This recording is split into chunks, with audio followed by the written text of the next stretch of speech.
Hi guys! Welcome to TroyTambok'sWorld YouTube channel.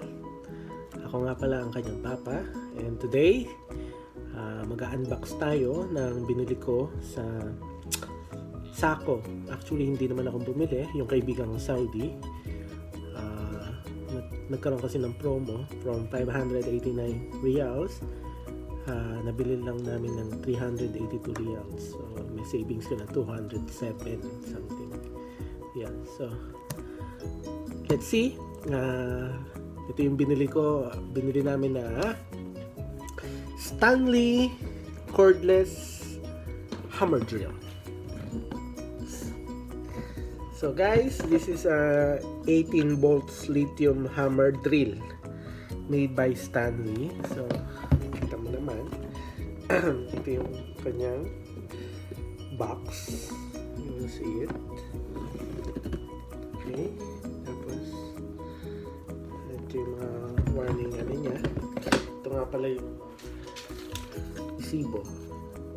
From Sako. Okay guys. Makikita niyo dyan. Actually, Sako is one of the leader retail dito sa Saudi Arabia. So, ito na. Tingnan natin. So, actually, hindi ko talaga ito nakikita. Isa natin. Wow! Okay guys, gusto kong makita nyo. Okay, so meron kang ito, manual. So guys, may manual. Tapos pakita natin dito. Back muna to. So we have the Stanley manual. I think ito yung service center nila. So here's the actually guys, dalawang baterya to. So ito yung isa, spare.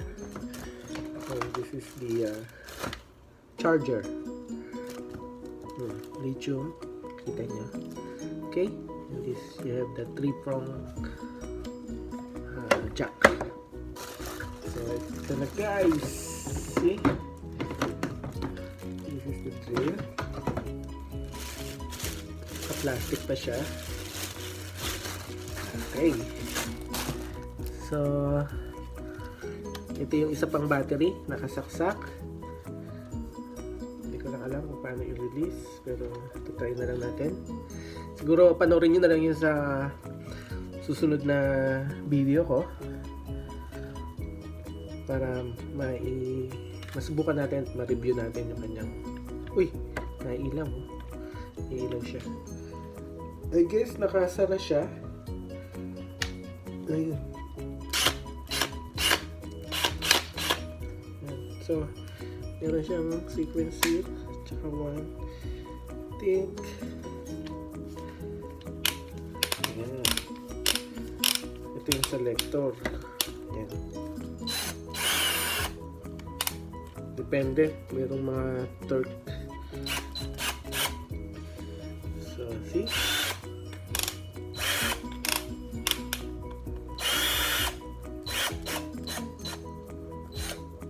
Okay.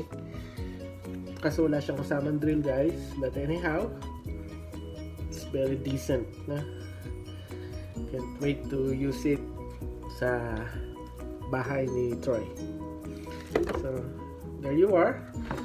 Ganda ng kanyang case guys. Look at the case.